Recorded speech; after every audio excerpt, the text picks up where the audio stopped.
was captured and which wasn't. Yeah. Right. Okay, so the YouTube is this Okay. meeting is being live streamed. We all just got the notice. Well, welcome everyone. It is now 7 p.m. for the, okay, now we got the recording in progress message. Good evening, everyone. This is our monthly Homeless Liaison meeting for UNNC, our United Neighborhoods Neighborhood Council for September 22nd, 2022. Greetings to everyone. I can't hear everybody. Who's on the fire tablet?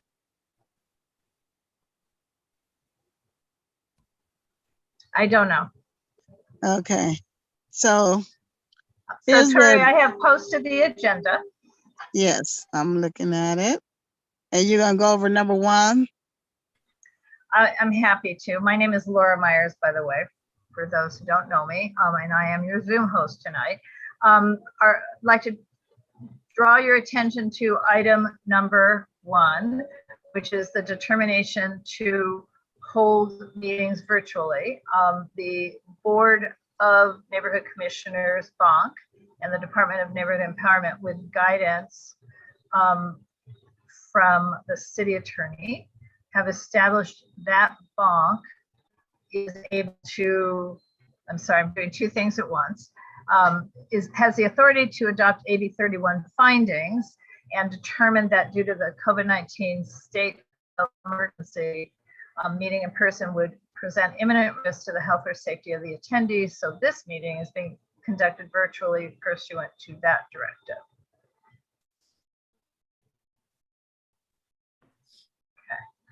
Okay. And then I'm back at you. Okay. Thank you, Laura. We'll officially call the meeting to order at 7:02 p.m. And Hugh, you can take some notes sporadic, and then Laura's going to send me the transcript to see how that transposes over to me and see, the clarity and the detail of it. And then we'll decide, next meeting whether or not it's has to be maintained in the manner in which we've been doing it over this course of the year or so. Okay. Well, I mean, if it's being recorded, we don't need to be taking notes. Well, it depends on how the transcript looks and if we ever captured the actual transcript and how the clarity and the quality of it. We have not yet had one sent to us electronically to see how that looks or sounds. So between now and next month, hopefully I'll get one. Right. So we can see the quality of it. I took notes. I took notes off of the recording. Right. For when, what's his name, spoke at the meeting, the city council member. So you heard that one. You actually took it from there? Yeah. Oh, okay. There's absolutely no reason why we need to be taking notes. I agree with you, unless there's a follow-up, and then I'll have to listen to it every 28 days or so to make sure we're following up on the follow-up. So I know what's what. But I appreciate you.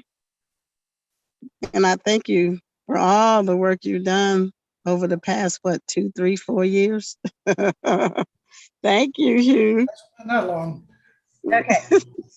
So I bring you back to the agenda. I stopped the share because one thing I would like to do is, if there is a volunteer, I need to make a co-host. Hugh, is that okay? Because I need someone to watch the waiting room while I'm watching the share screen. I don't mind at all. I'm not sure how will something show up on the.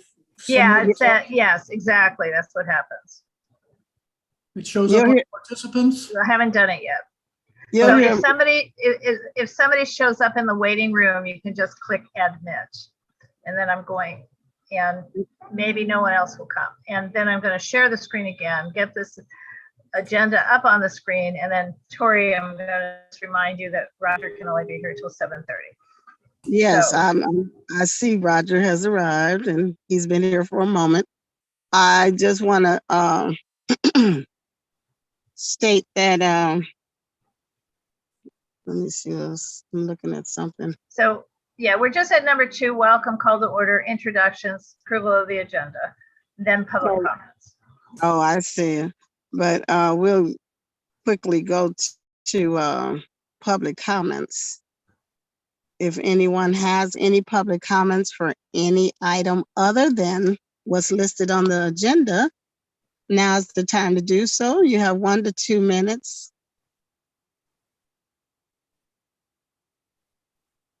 Donna has her hand raised. Okay, Donna. I did copy everyone on the problem at 28th at Crenshaw. They are back there selling. They are not living. There is nothing beyond a few chairs and such. Cars are pulling up and people are using, and they're obviously someone is providing. So cars pull up and stop at the curb. It is not what it was before. It is more obviously what it is. So you saw, I sent you a copy, Tori, if you saw it. And I copied the Sergeant Tiffany Norwood, Tia Strozier, our neighborhood prosecutor. And I reached out to everybody. So just wanted to bring that up. Thank you. Thank you. Our expert neighborhood community watch, Donna, is amazing.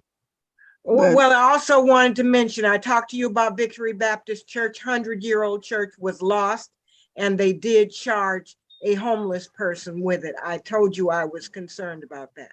100 years old will never be replaced. Oh, the fire. Yeah. Yeah. Yeah. Whew. And well, there's a whole nother comment and discussion that maybe Roger can touch on when he's talking about what he's doing in CD10 route as the homelessness representative. That's a little beyond us once they do their investigations. Well, actually, this is public comment time, so we'll talk about that after the fact. Go ahead. Anyone else with public comment, 1 to 2 minutes? I can't see all the hands, but I see. Yeah, nobody's hand is up, Tori. Okay. Okay. So we'll move on to the next item. Updates from Council District 10. Exactly. So Roger Estrada, I'd like you to come on and introduce yourself and what it is you've been doing on CD10 and bring us up to speed. Good evening, everybody. Roger Estrada, CD10, Homeless Liaison Specialist. So just to give you guys an update about the numbers that came back, we have approximately 1,300 chronically homeless folks within our district that were counted last year. Out of those, 371 were permanently housed. Not the numbers that we wanted, obviously, but it's still a good number. Not a big of a dent that we wanted to make, but it is what it is. It's the lack of resources, the lack of housing, and the lack of breaking down the red tape that we continue to find. And a lot of the inhabitants that are out there run out of patience and no longer want to participate in any of these programs. So a few challenges here and there, but slow progress has been made. We have been able to put a lot more people into interim housing throughout the year. We still don't have those numbers. I know for a fact that we had a property open up with 80 units over at 5050 Pico, over Pico and La Brea area, and that was for 80 families. So that should be inhabited soon. That was one of the biggest projects that we had. So a lot of the encampments that were coming through now are a lot of the encampments of people who have been very reluctant to accept services. This is what we call the problematic encampments. We are going to start stepping up enforcement by the end of the year. Every park in CD10 will have 4118 signs put up. There will be enforcement by the end of the year at these parks. What that means is within 500 feet of any park, any recreation center, there will be no encampments allowed. Enforcement will be allowed to take place. The other part is we are now starting to implement that same ordinance at schools. The first one will be conducted either October 5th or October 19th at Rancho Cienega, right in front of Jackie Robinson Stadium there. It's very critical that we have safe passage to schools and daycares. And this one encampment is very close to a daycare there at the Obama Sports Complex. So we're starting to make moves that, last year would have seemed inhumane and uncompassionate, but rest assured that the outreach teams have made the efforts and have exhausted their efforts with a lot of these encampments to place people indoors. Now, we hope that with enforcement, more of these people who have been reluctant to accept services start to think twice about, the current lifestyle that they hold and are more accepting of the services being offered and are more willing to go indoors. So having said that, I'd like to open up for questions. I have one. I'll start off. All of those that were placed.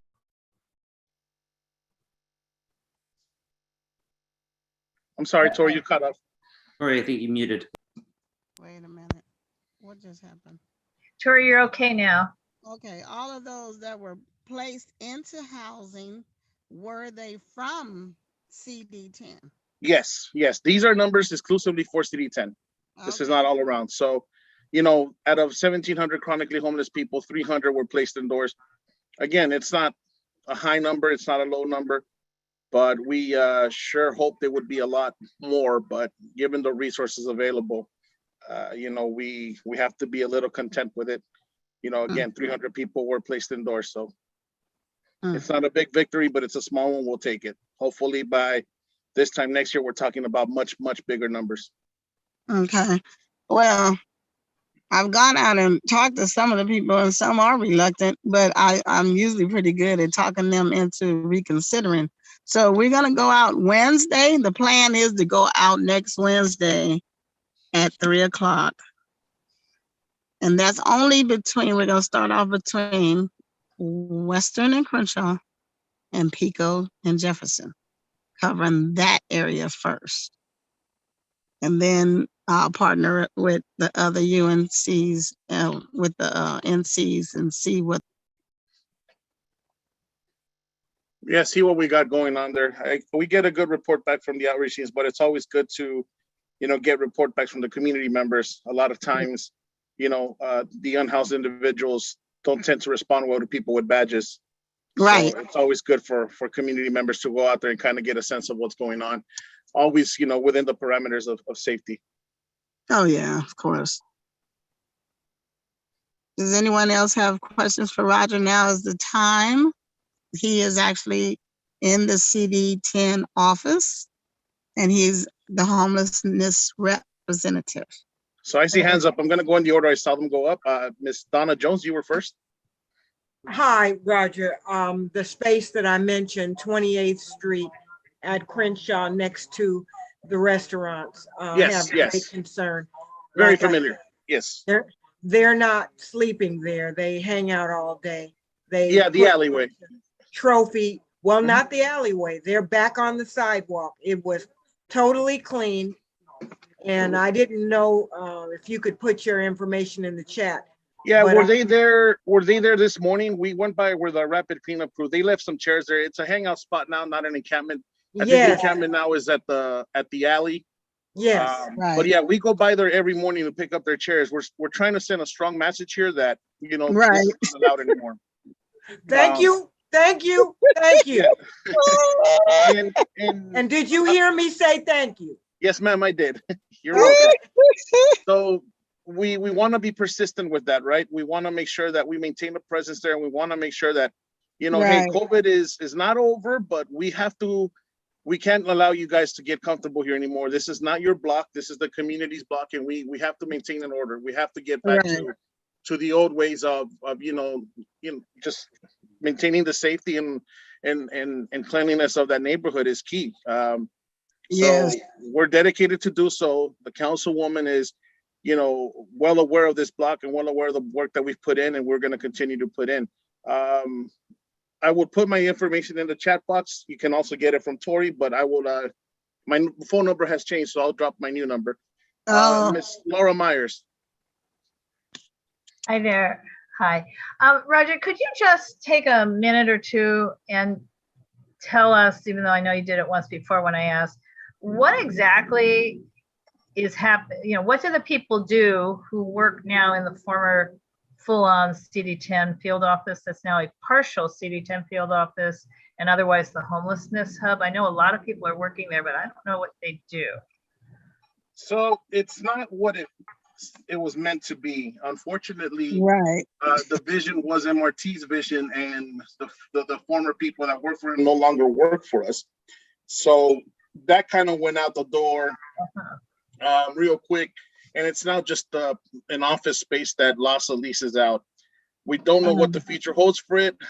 We don't know what's going to happen once their lease is up. That question, I think, would be better off answered later in the year. Hopefully, Eric will have more information. We will have more information by the end of the year on what's going to happen with that. Yeah. Yeah. Eric will be very instrumental with that, going out. And if everybody goes out, Heather had mentioned that she wants to go out with us one time too. So Roger will coordinate that and make sure that hains. Right. I was just curious about the building itself. Yeah, it probably will remain the way it is now, for the foreseeable future. It is what it is now. I think that the idea was amazing, the idea there, but it never really got any traction. Right. Okay. Got it. Yes. Thank you. Nuriel? Yeah, awesome. Thank you, Mr. Estrada. I'm one of the folks on the neighborhood council here. Please call me Roger. Roger, call me Nuriel. Question for you, with the 4118 enforcements, I know you're saying that the date hasn't been finalized for the enforcement action. How soon in advance does that date need to be announced and shared with folks so that they have an opportunity to prepare for it? So for schools and daycares, as of the 18th, there are no signage needed for schools and daycares. So this is automatic. They will get 24 hours notice of the cleanup. However, that's posted notice. They will get a 2-hour advance. I'm sorry, it's late at night. They will get a 2-week advance from the outreach teams that LA San will provide and that we will provide. So they'll get double the outreach 2 weeks ahead of time. And they'll be told that enforcement is coming. So they'll get plenty of time, and they've gotten plenty of time.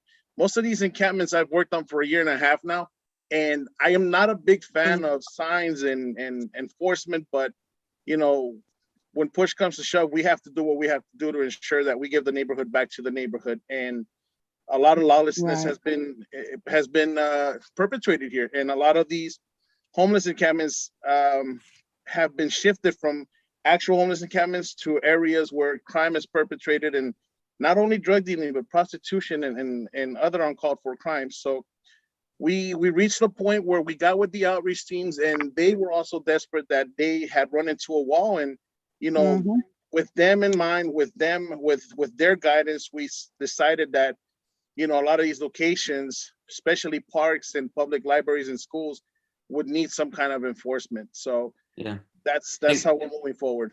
No, thanks, Roger. I'm glad that you guys are trying to give folks 2 weeks. My concern, because I have some of my patients are homeless, and in particular, folks who get 24 hours or less notice before sweeps.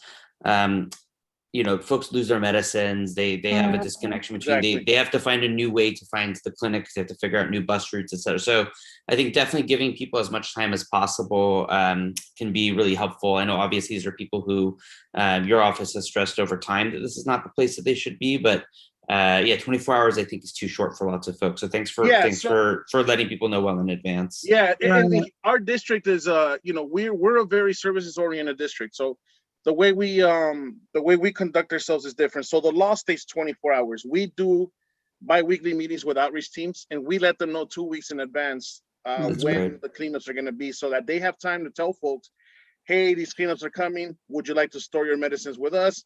You know, they have the access to storing medication. I know that when I was in Skid Row, we used to store our clients' medications. We had waiver forms that we signed. You know, so there's where there's a will, there's a way, right? That's right. We're not a district who just shows up with LA San and pushes people out. Right. We want to be fair with the constituents and stakeholders, but we also want to be empathetic and compassionate with the people in the encampments, because like Mr. Norell said, there are people who lose their medications and lose appointments, and these appointments are key sometimes to moving forward with housing. So Hugh, well, thank you. I'm sorry, Norell. I'm sorry. Go ahead, Norell. Nope, that was it. The last thing I was just going to shout is, Tori, please text me when you guys are going on Wednesday. I'll come join you guys. Oh, I will. We just decided that today. What day? We pinpointed our schedules. And well, go ahead. I'll ask what I was going to ask after Hugh. Go ahead, Hugh. So a couple of years ago, Proposition H, $1 billion set aside to build homes for, or low-income homes to help homelessness, promised thousands of homes, and the last figure I heard was less than 500 ever got built. Any update from the city council on where they are with getting houses built that we paid for? Yeah, so it's tough, right? I'm in the same boat you are, Hugh. Where is it? Show me the money, right? We want to see where our money went, where it's going. Now, I don't think we anticipated hitting so many roadblocks and hitting so many zoning laws that the city wasn't even aware of, because of you know, the massive mess that this was. And I think it's gotten cleaned up well, and it's streamlined a lot better now.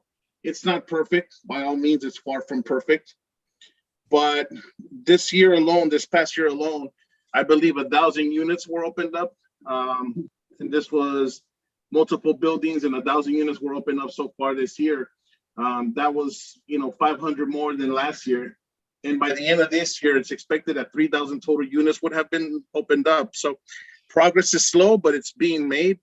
I just, my personal opinion is that it's not being made fast enough.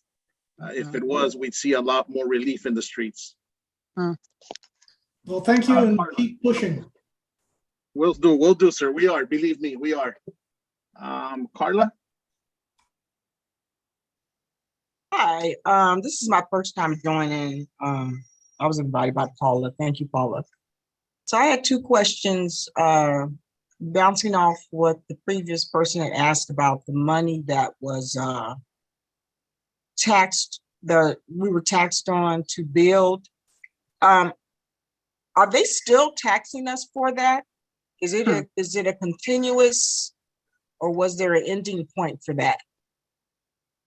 And then the other question is, has anyone ever considered taking empty buildings and transitioning those over into homes? Like, for instance, I don't know how far out they go to build, but in the city of Hawthorne, that mall that is on Hawthorne Boulevard, and I think it's 120th, that building has been empty for years. I don't know how large it is, but it looks like it's pretty large. And I don't know if they've ever considered taking those type of buildings that are just sitting empty and making those into homes instead of building from the ground up. Roger, you want me to take that one? I mean, if you want to step in, Tori, go ahead. But yeah, I can answer the question as well. Go ahead and answer it, and then I'll add on. So I'll answer the first part, honestly.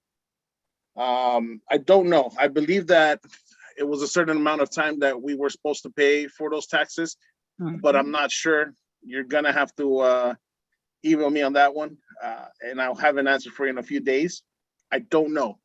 Hugh, I know you had your thumbs up. I think you agreed with the question. I'd be lying to say yes or no. I don't know. I'm not sure.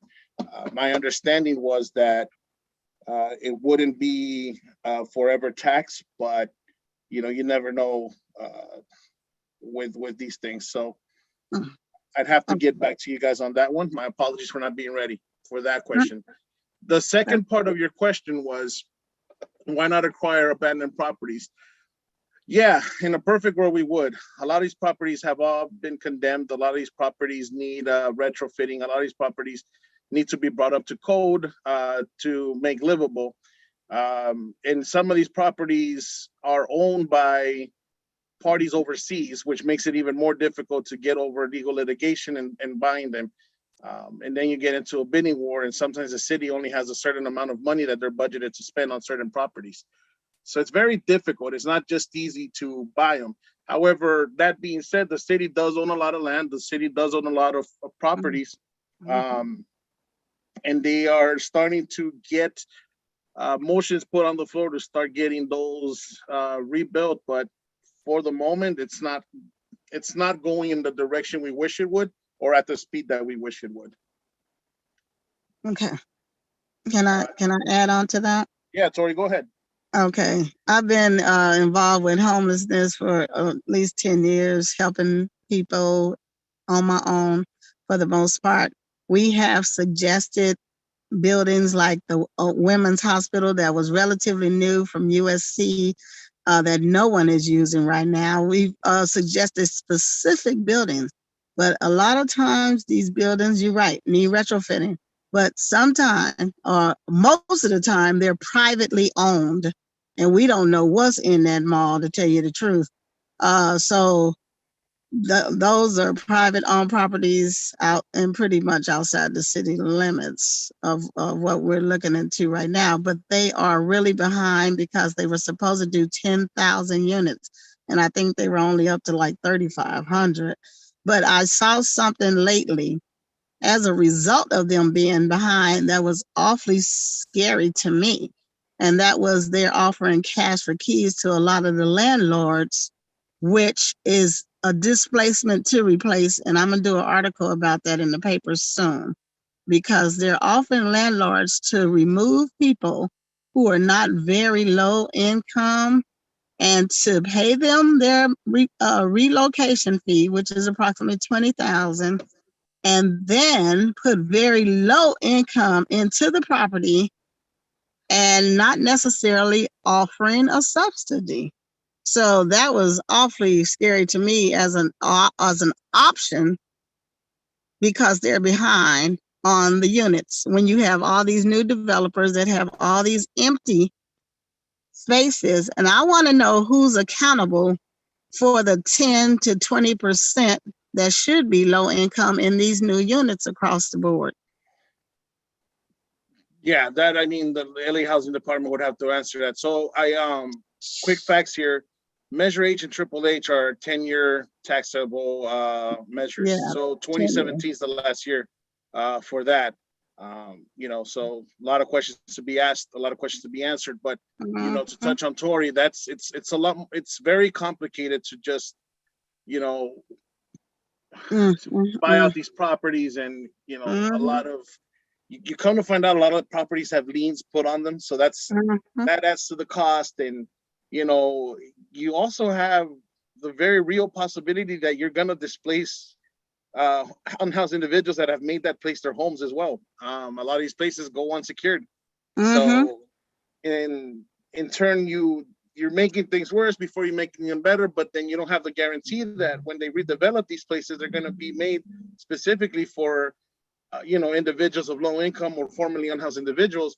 A lot of these places are located in prime real estate areas where whomever is building them out wants to maximize their profit. And unfortunately, we live in a world where profit over people is a very real thing, and we are in the position we are because of that. I got about 5 more minutes to spare. I'm going to go real quick. Donna? Wanted to talk about mental health support, care court. I'm an owner of buildings. Most of the people that I see around us that we consider homeless, but I think they're reluctant. I wouldn't rent to them. I don't care how much money I was offered. So we're talking about people with mental health issues, and I have had that experience before. It's almost impossible to get help. Just wanted to So, mention that. real quick here, and just to move along and try to get everybody's questions that has their hands up answered. So the CARE Act just passed. Governor Newsom signed that, so it should make it easier for clinicians, mental health workers, and doctors to be able to forcibly prescribe medication to people who need them and don't know they need them. People with mental health on the street constantly say no to medication because they're not in their right mind to understand the fact that they need the help that they do. So help is coming in that end. The other thing was there was a resolution from the higher courts, the federal courts, that forced the city of Los Angeles and the county of Los Angeles to work together in cahoots to find solutions for this. City of Los Angeles will be responsible for finding and creating housing, and the county would be responsible for providing follow-up services, permanent supportive housing, and including mental health. They had got more money to expand their mental health department, and all this will be run through the Department of Health Services. So I hope that kind of gives you a little bit of hope, Donna, that help is coming. But that's where we are. Laura. I just wanted to mention that we had one of the first HHH projects completed here in UNNC, and that would be the Gramercy Apartments at Washington and Wilton that runs through to Gramercy. And I'm not sure, Path has just completed Path Villas on Montclair, but it's really hard to tell if they did or didn't use HHH. I mean, they've got a long list. Yes, they did. Yes, I was at that opening. Yes. Okay, so that's another 46 units. So, you know, I think we could all do better, but I do want to say to Hugh, who asked the question, or Carla, or everybody, that it is slow, but we are getting our HHH projects into completion at this point. Yeah, slowly but surely, more and more are being done. Like I said, we went from 500 to 1,000. To the end of this year, it'll be 3,000 units, and that's a lot. So it's moving in the right direction. Hugh, you'll be my last question today. I don't have a question, just a very quick comment. The other lady was asking about a building that could be used, and everyone talks about all the that no one can do anything. The city council has the right to use eminent domain. They can act.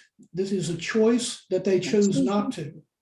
Yeah, we brought that up a lot, and unfortunately, we're in a very vain world where the word discrimination gets thrown around a lot, right? So eminent domain has been used very unfortunately. It's affected a lot of people of low income and a lot of minorities. So it's very hard to use that now, where it will work, it will make sense. Like the reason why eminent domain was made for emergencies such as this, but unfortunately the term and the ordinance has been so jaded that politicians are afraid to use it because they're afraid of the backlash it might create, and the victimization that might create within existing communities. Well, that's because victims would be the wealthy this time. Exactly. Right. Exactly. This time around, you got people who can fight. You got people who can fight it, right? Perfect example is the land that's used at LAX that was never used. You have those lots cut out, perfectly ready to be built, but you have the rich neighborhood people that say, "Hey, no, we don't want anybody moving in here." And why can't anybody be entitled to live in beachfront property if they're down on their luck? I think that Hugh makes a good point, and believe me, there's people like me in City Hall that understand that that's the case sometimes, and unfortunately, politicians are afraid to stand up to a lot of these wealthy people. So, it's important to vote for people who are willing to stand with you and against those who try to control our city with their capitalism and their gains. We need to make more decisions based on those who want to help us, that come from where we come from. So, I am. Go ahead, Tori. No, go ahead and finish your sentence.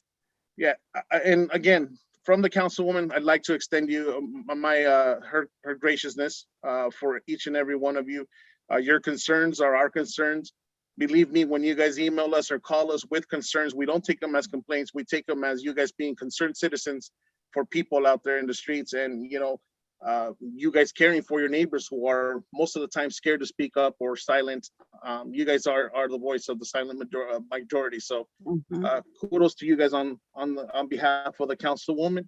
And just the personal thing from me, please don't ever think you guys are bugging me, or don't ever be afraid to holler at me, even if you just need a vent. I'm here for that. I'm here to hear you out. So Oh, on that Roger, note, I want to wish you all a good night and a happy Be- weekend. Thank you well, for having me. before you go, I want to leave you Yes, ma'am. with Go this. ahead. Leave you with this. Even though we have those 56 units in Gramercy and whatever building that we build, who is making sure they're all filled, and who's making sure that we get notification when they need filling? So that's all ran through the LA County Department of Housing and through HACLA, the Okay. Housing Authority of the City of Los Angeles. Are they the Right. best people? No. Are they the No, most trustworthy? No. no. But we want to hold LASA more accountable for that. But there's also changes within LASA. There might not even be a LASA in the future. So those are good questions and things that we bring up. I'm gonna talk about LASA in a minute, and I'll update you, and I will let you know about next Wednesday. And I thank you so much for coming and participating. You're very, very helpful this evening. And I Always a just pleasure. want to let you know that I want to address the concern that Donna had soon, because I think I have a solution that will help more landlords to open up to receiving the people. Matter of fact, Eve, are you on the call? I don't know if Eve was ever able to get in, but she's a newly placed person, and I wanted her to talk about her adventure, or the things that she went through to get to her place. But anyway, I will keep you posted, Roger. Yes, please. And Have a good night, folks. Thank you good very much. night. Thank you Thank so you, much. Roger. Bye-bye. Thank you. Thank you, Roger. Speaking of LASA, there is a new interim director there. His name is Stephen David Simon.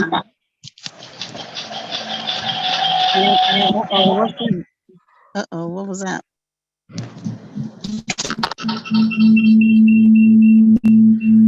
What is that, Laura?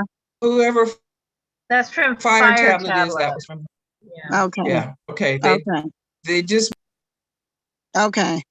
I just wanted to give a brief informational on LASA. They do have that new interim director, and the numbers from did you our say his count, name again?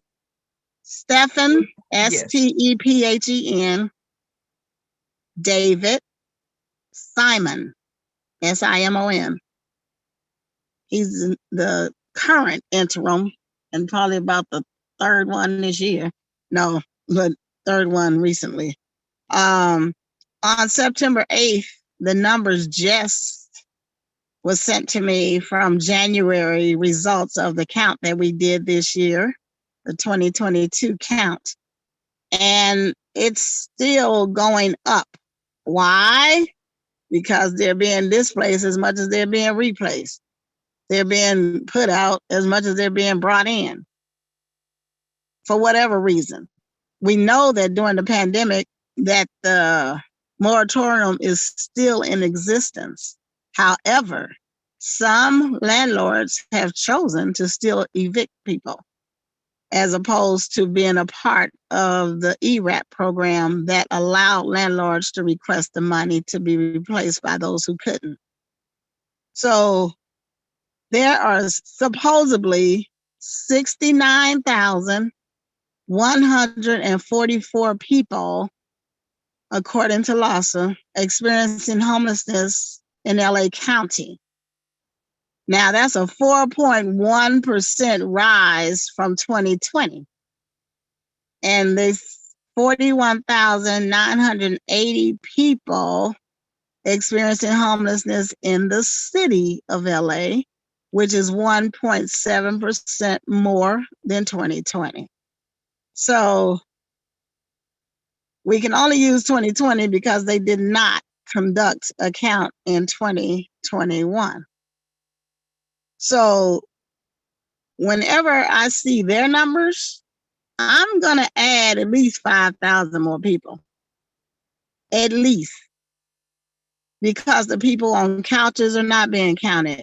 The people that are living in cousins, brothers, sisters' houses are not being counted. Anybody that's not outside in a tent is not being counted. But technically, the definition that we speak of when we're talking about homelessness is mostly anyone who doesn't have a utility bill in their name, you know? So we have to do way better than this.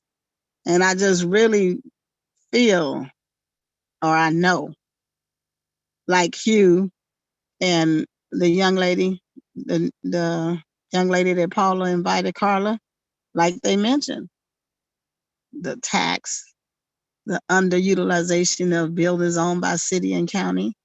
I don't feel there's a major effort in that direction that are being used. But then again, I've tried to reach some of these owners of some of these buildings, and it's just hard to reach them. I don't know if they even live anymore, you know, because it's so hard to reach some of them. And some of them are just using the empty units for tax purposes. So where's the penalties in that? So it's up to us to bring about some of these questions and see if we can have them acted upon, you know, so we can make some kind of leeway. Because I've been doing this count over 8 years for sure, 10, probably over 10 years. And these numbers, HH money, H money, HHH money, any money, it hasn't, I haven't seen the results. And this could be systematically eradicated. But I see no consistent consecutive process that's being followed that makes sense to eradicate it. Yes, Donna? You know, my comment, are we talking about the people that are mental health issues that could not live in housing alone? There are many people who are out, and you and I both know, Tori, who need placement differently than those who are basically just unable to pay rent or have fallen on bad times. How many of that count that you mentioned are those? And are they placeable? Well, that's a whole nother story. I own property and I wouldn't allow them to live where I live. Well, like I mentioned to you last month, one of my solutions would be, okay, I'm working directly with 60 women, right? So if I'm working with 60 women, and it's supposed to be in a low barrier facility, which means they almost tolerate anything before they get put out, right? Now, so far, it's been about 5 that's gotten put out. So, you know, they must be a consistent ones that act up. But then there's others. So what I'm saying is, if I'm working with them over a year or 2 years consecutively, I should know their behaviorisms, right? So I can tell you which ones we never had a problem out of. I can tell you the behaviorisms of most of them. And I can tell you that I wouldn't write a letter for about 20% of them.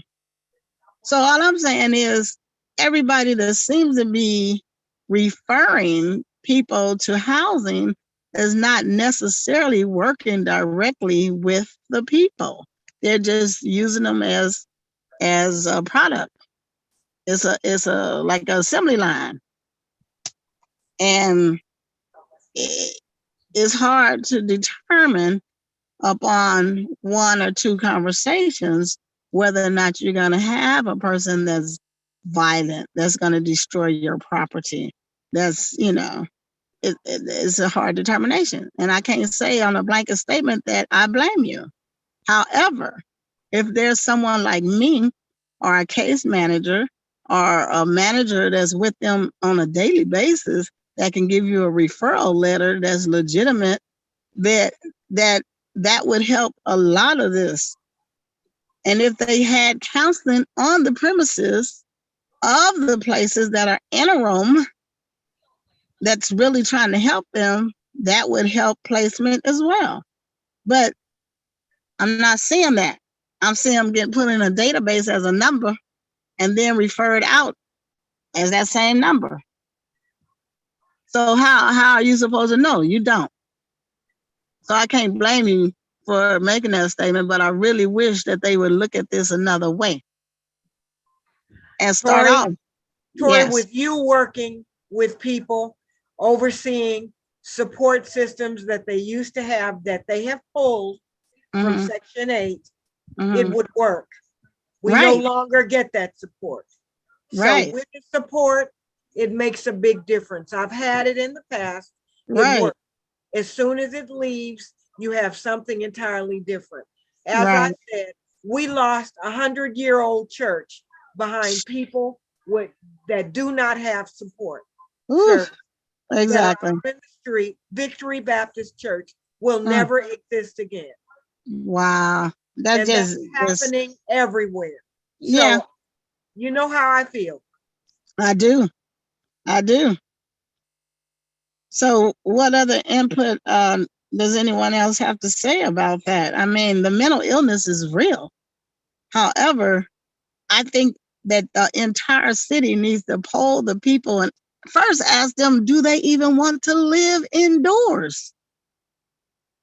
And then if not, you bypass them for right now and take the ones that do. And then, I mean, it's a system, it's a process, and it's a process that can work. It can work, but everybody needs to be on the same page. I see Hopix has a new building over there. I mean, was part of that money? You know, I don't understand where that money come from, right? If you haven't placed all the people that signed up with you. I know somebody that just lost their housing that was a provider that had space for, well, I think they had 6 rooms, so that's 12, at least 24 people. But why? They lost that housing because the agencies that they're signed up with, they're supposed to give them the alternative payments are not systematically in sync with the bank. They're not conversating with the banks. Why not? If this is where the funding's coming from, why don't you talk directly with the bank and the owner? So there's a lot of gaps in these systems, and it's not necessarily good. And that's why I said this is displacement for replacement. Because as many that gets put in a place, there's just as many getting put out of a place. So it's not acceptable. So I don't know, but again, good news. I got good news.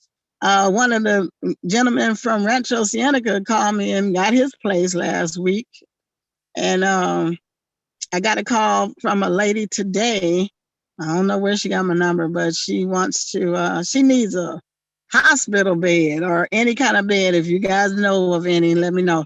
But the house that just disbanded, I had gotten them some beds. And so I'm gonna see if they still have any of those in storage and just let her have one of those. So it's some good going on in the midst of all of this. But I just need us to at least get 5% over the amount of people placed than we had the year before or the year before that. Even if we got 10%, that's 7,000 people placed. We can say we have all the units in the world built, but how many are actually occupied? And who's accountable? Who's accountable for that? Who's even being accountable? Who's counting? I don't know. What's that that you put in the chat, Ariel?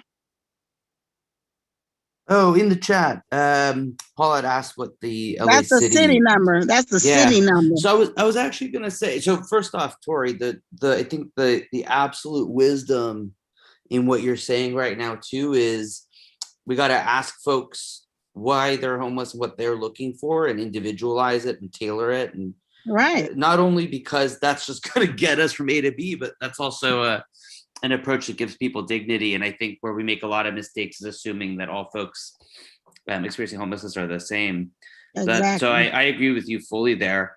I actually was going to say maybe not. I mean, maybe for our next meeting to put it on the agenda, but I think going through the data, particularly for our council district from the census, will be useful because I think I thought there was some stuff that I thought was interesting. I mean, only 40% of people, 47% of the people in our council district were homeless, had been homeless longer than a year. So a lot of folks that were in the count were newly homeless. Serious mental illness was about 25%. So that's pretty high. I mean, maybe it's high, maybe it's low, depending what your preconceived, thought is on it. But I think it's useful to go through and for all of us to be familiar with it. Because for me, at least, I haven't been in this world as long as you guys have, working with this community. But I thought it helped me better understand exactly who's out there and maybe why they're out there and the kinds of things that can help. And I mean, look, the care courts thing is going to be huge, but it's only going to help up to 25% of folks. And we're still dealing with half of our homeless population just became homeless this year. And that, by the way, that was in 2021 was it was a pretty good year economically. Everyone got stimulus checks, but the market was good. Not things everybody. Are going to get, no, not for everyone. No, but what I'm saying is this year is going to get dark, right? Like things are not going to be quite as good this year. And so I think it's going to be, I think more people are going to lose their housing, because of the economy, who basically, maybe people who could just pay their rent before. So anyway, a long way of saying, maybe we put that on the agenda for the next meeting to just go through some of the data. I'd be happy to do it if you want to do it, because I think it'd be useful. Oh yeah, I'll see you between now and then, hopefully Wednesday, and we can talk about that because you got 41,000, say 42,000 in the city. Yet you have 80,000 in the county. Now, who constitutes that not overlapping? I don't know, but the city is within the county, right? So I'm trying to figure out, okay, when we get the count, we have maps, we have boundaries, but I'm trying to figure out how they are separating those numbers or how many is overlapping, It's the 40,000 folks in Beverly Hills. Exactly. But it's interesting. We'll see what happens. But even Culver City people are being displaced, and they're getting really bold. They're camping in the middle of the street to make sure you see them. And slowly but surely, they're getting help as well. But we just have to be diligent on how these units are being utilized. Okay. Can I just jump in for a minute? And I think Hughes had his hand up. Yeah. No, I understand. Muriel, could you post into the chat your proposed agenda item, please? Yeah. Because that'll make it easier for all of us making the agenda next month. Yep, I'll do that. Yeah. And I was trying to figure out who is call-in user number 1. Is that you, Eve? I cannot tell. Okay, Fire Tablet has their hand up. Go ahead. Yeah, it's me, Carla. I switched to my tablet. Okay. Hi, Carla. The beds, are they giving money for beds, or is it donation for people that need beds? Well, I get calls for all kind of things. So I furnished a whole apartment for somebody last month, and then some items for somebody else as well who just got their place. No, here's how it normally works. If you're in the interim housing and you're waiting to be placed in permanent housing, then they give you like a $1,200 voucher to pick out which furniture you want and for your new place. So that's only if you're within that particular system. But as far as me, people call me all the time and have things donated and whole houses, and I'm usually trying to find people that need things, So, but no, it's not a program that donates beds. But I did, when you call Catholic Charities or the Asia Pacific, some of them have access and the Jewish Women's Center. Some of them have accessible items like that. But what if someone wanted to give to? Oh, well, if you want to give, let me know, because I usually know somebody that needs. Okay. Yeah. So, and then Tuesday, you're having a shopping day. So I'm getting some hangers together, and I have a friend that has a humongous clothing rack. I'm gonna have them get that over there. And then somebody just donated a lot of purses and stuff to me. So, but we get a lot of donations, and set it up as a shopping day for some of the ladies. And somebody donated 12, a dozen of size 10 shoes for me. And we were able to give to at least 6 ladies, at least 5 or 6 ladies with just those 12 pair of shoes. So it depends. If you need to donate, just let me know. Okay. Okay. Next. Lhasa. Okay. Well, there's been a couple of, I've kind of mentioned this last time, hotels that are starting to have permanent housing too. So that's more beds. So I'm trying to figure out who's capturing all this data. So you got the Cecil, the Mayfair, the Grand, and these are grand rooms. These are some nice rooms if you guys ever been to any of those hotels. So some of them are getting some of those as permanent housing. Not quite sure which one yet have decided, other than the Grand, about the permanency.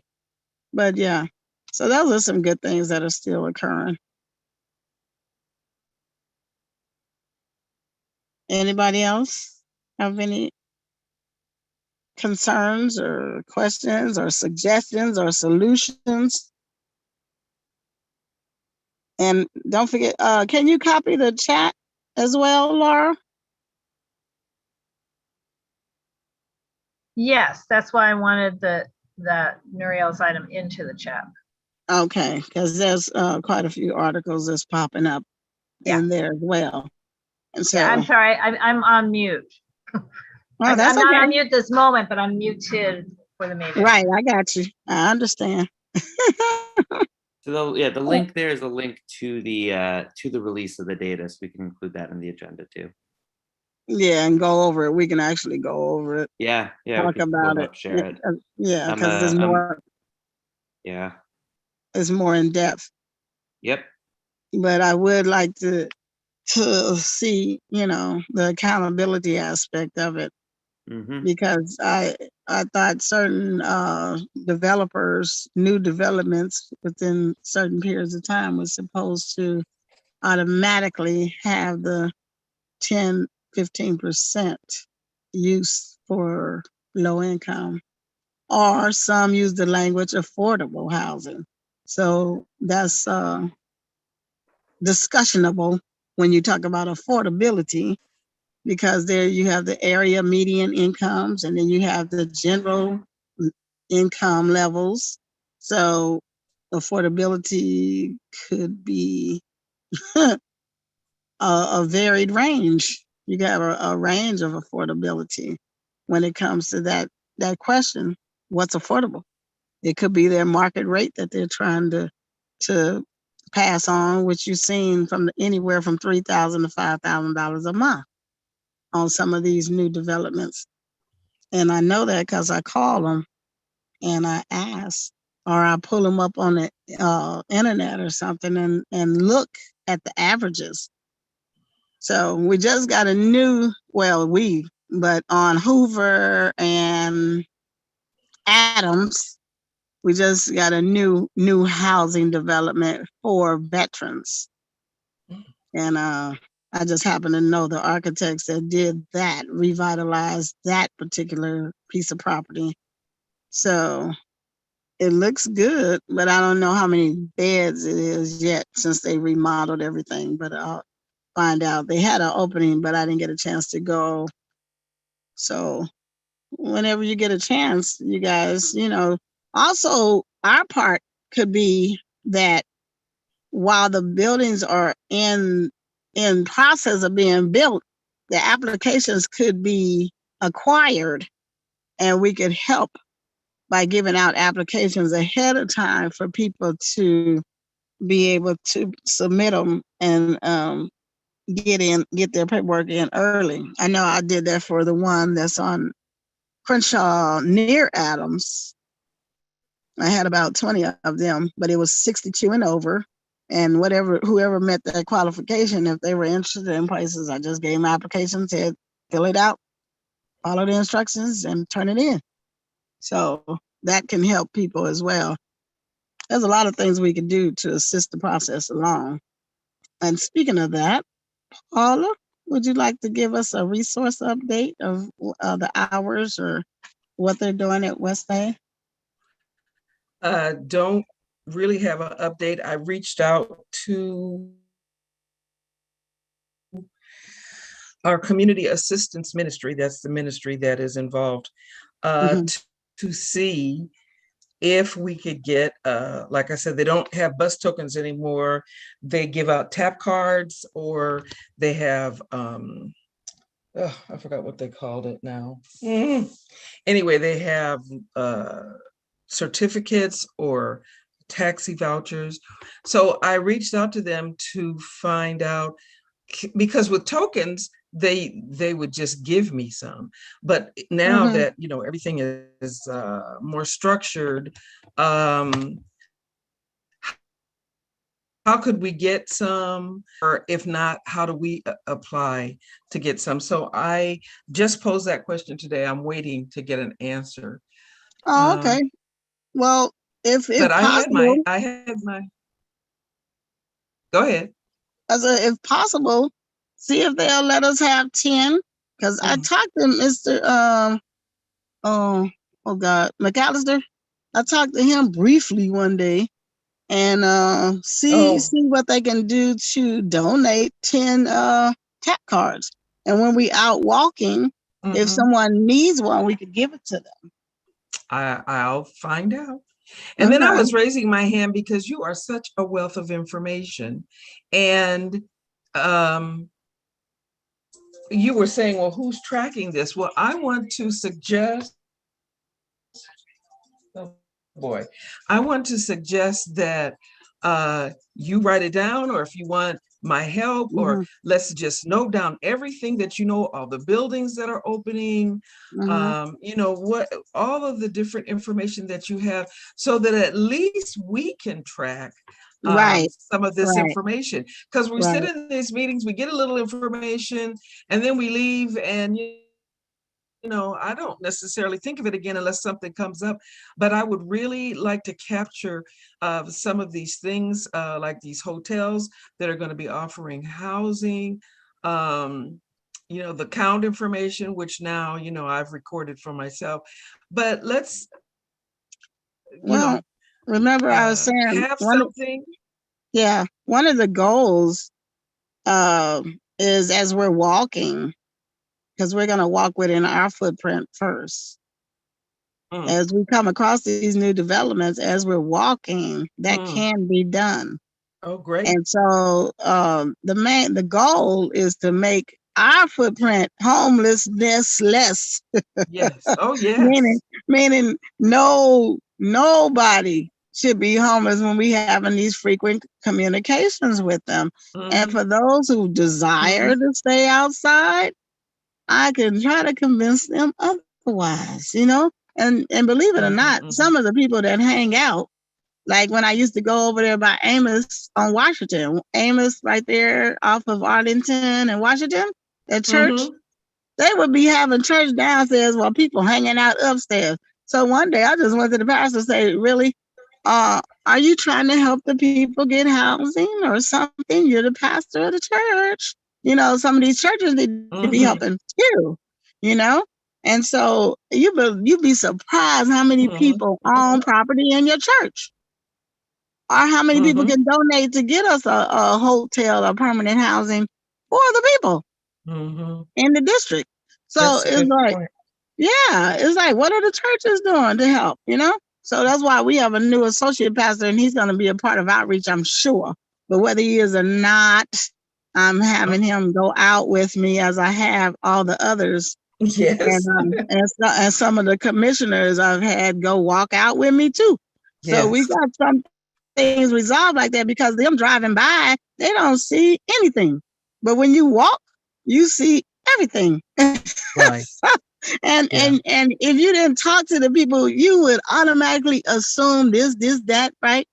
When I took one of our associate pastors out before, we walked and I talked to this gentleman. Geez, you would just swear he was just an African-American male walking down the street. Nope, he didn't speak a bit of English. I said he spoke French or something. Ah. I said, so, but I was able to Oh. communicate with him and get the point across, and he understood what I was saying. But Jesus, you'd be surprised. You would be surprised what you learn walking.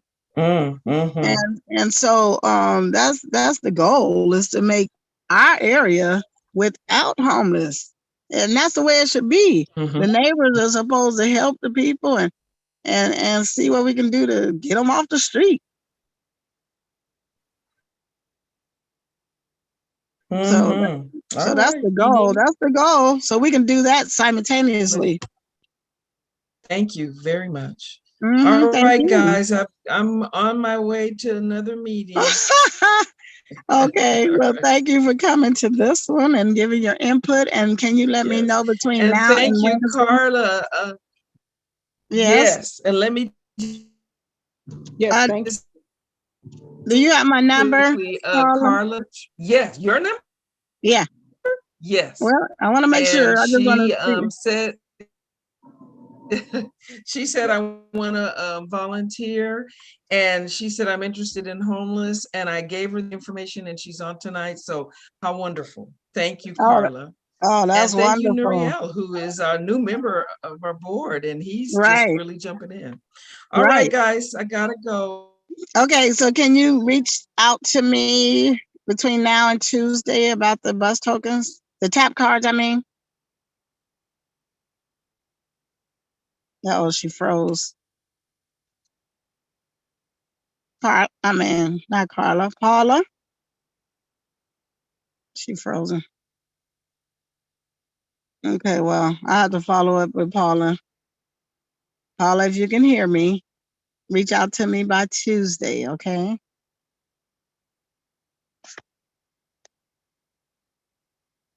Can everyone else hear me? Yes, we can hear you. Oh, okay, so Paula just froze. I think Paula has left. Oh, okay. She's frozen on my screen. That's weird. Okay. She froze and then she left. Oh, okay. Okay. Well, I just want to make sure I'll touch base with her between now and Tuesday. If I don't hear from her, I'll go to West Angeles and see what they can do with those tap cards. Okay. I'm still trying to figure out call-in user number 1. David, you're awfully quiet tonight. Do you have any concerns, questions, or suggestions or solutions?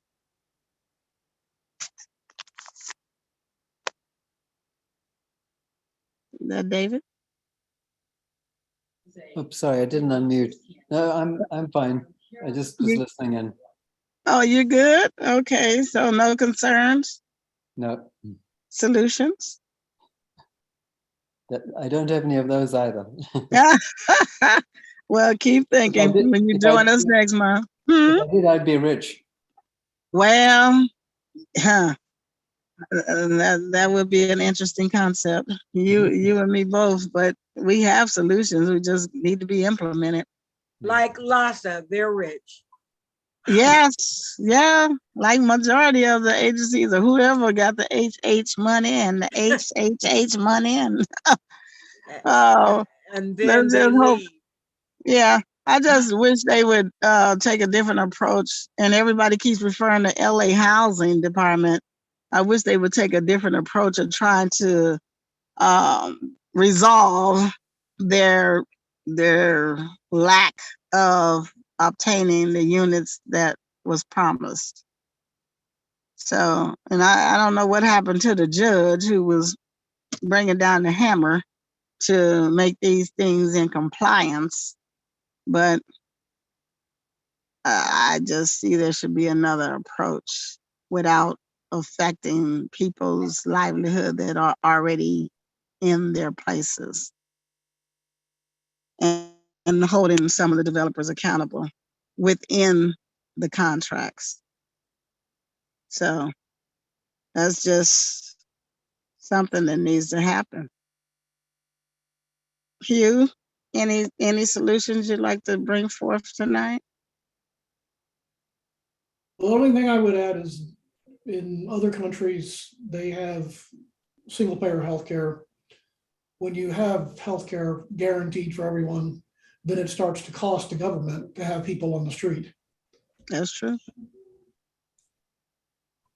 That is true. That would be nice. Corey, do you know anybody in Texas? I do. Ask them what they do about the homeless situation. Okay, I will. Is that something you already have the answer to?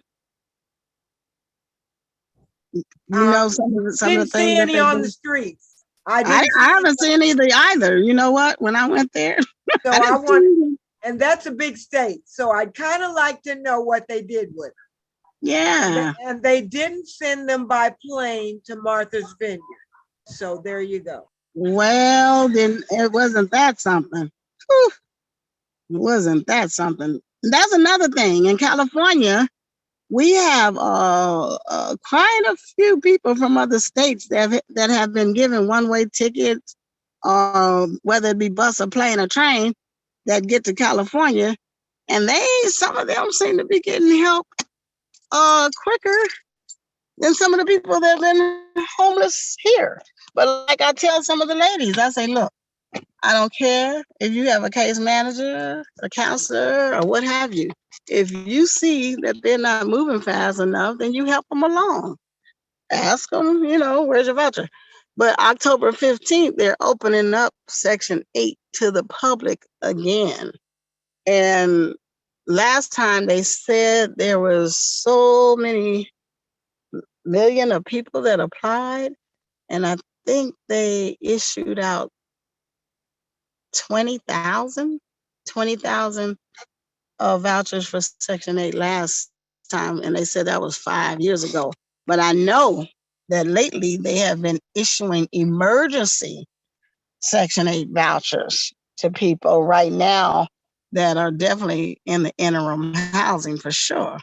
So I don't know how they're counting, but you have the emergency Section 8, and then you have the actual Section 8 that's going to be opening up October 15th. So see what happens with that. But if there's no further questions, suggestions, or solutions, we can, anything new? Anything? The only thing I wanted to report new today was those numbers that just came out on the 8th. Other than that, and of course, the cash for keys that some of the agencies are offering some of the landlords, which makes no sense to me to displace someone else to replace them with very low unless they're offering a subsidy. So if you hear anything. I know a lot of landlords that just aren't taking Section 8, so I don't know what's coming about. I know. But then you have those that I just got, one of the girls, her voucher was about to expire, I think that Thursday.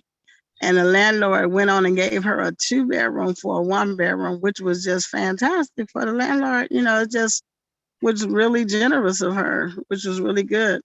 And so there's where there's one not accepting, there are many that are. So I think that they are trying to revamp their system and be more expedient at sending out the checks for the landlords and getting them on in a timely fashion, so no one will really complain. But there will be a lot more people that obtain the vouchers, and hopefully they'll come give them updated lists of the landlords who are participants. So Donna, if you was a landlord that was on the participatory list of taking Section 8, so if you know of some of the landlords who have done the paperwork to be able to take Section 8, make sure they take their name off the list so people stop wasting their time calling the landlords who are no longer accepting. Because, you know, that would help them a lot to be more efficient as well. Because what's the For point of sure. being on the list if you're not going to accept it anymore? That's for sure. And they do offer a lot of incentives. But Right. frequently, I had an issue, a veteran, and I've never had such a bad experience in my life. So I won't ever. PTSD. Oh, yeah. And He was digging me, holes to that's put exactly.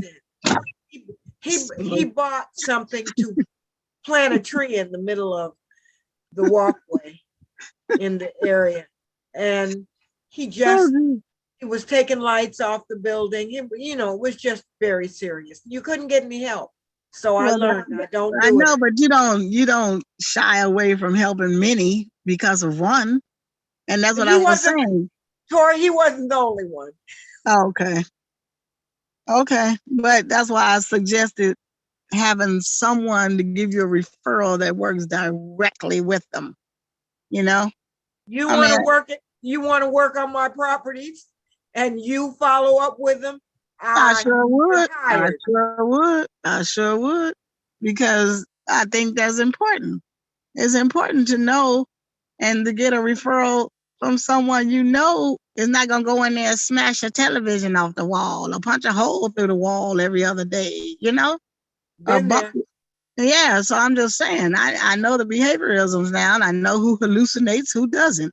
I know who talks to the walls and the windows and the mirrors, you know? I know who gets up at 5 o'clock in the morning and walk and talk to themselves all day, you know? I know the habits.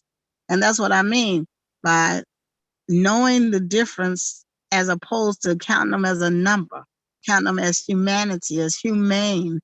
And I give you another example right now. One of the girls, she's just as quiet and nice as ever.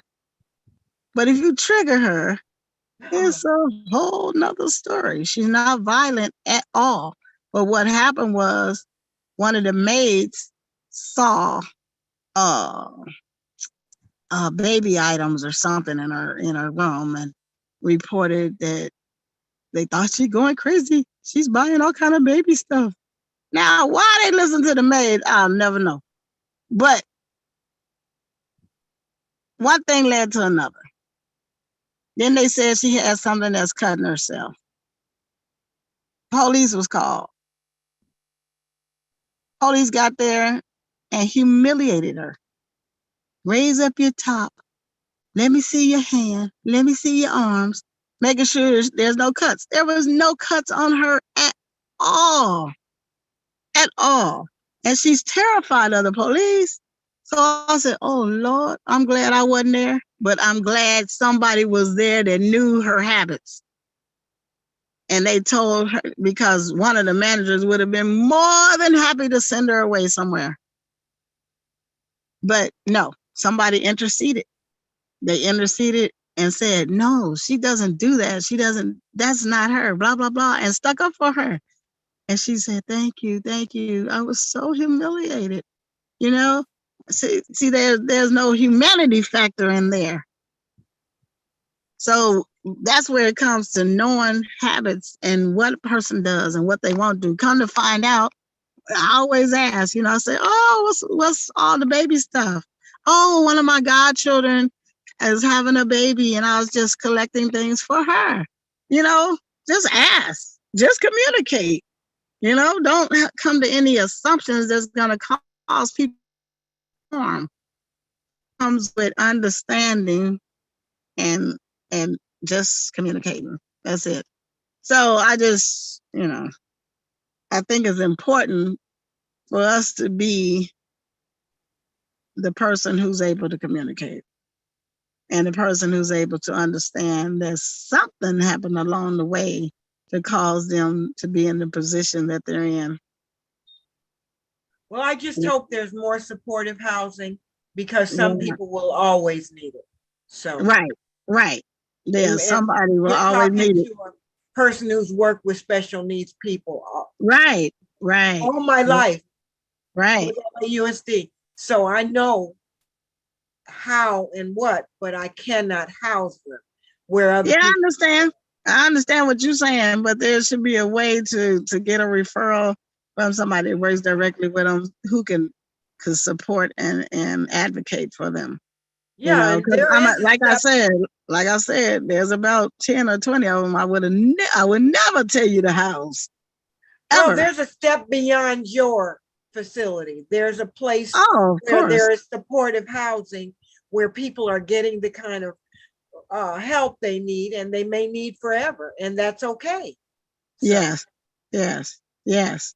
But I wish we had, I know in the Valley, I used to take my students to one of the facilities, actually at 2 or 3 facilities I used to take students to, they were locked facilities, but they let us go in and observe and let the students see the different cases that were involved. Of course, we have to sign our NDAs and our confidentiality statements and things like that.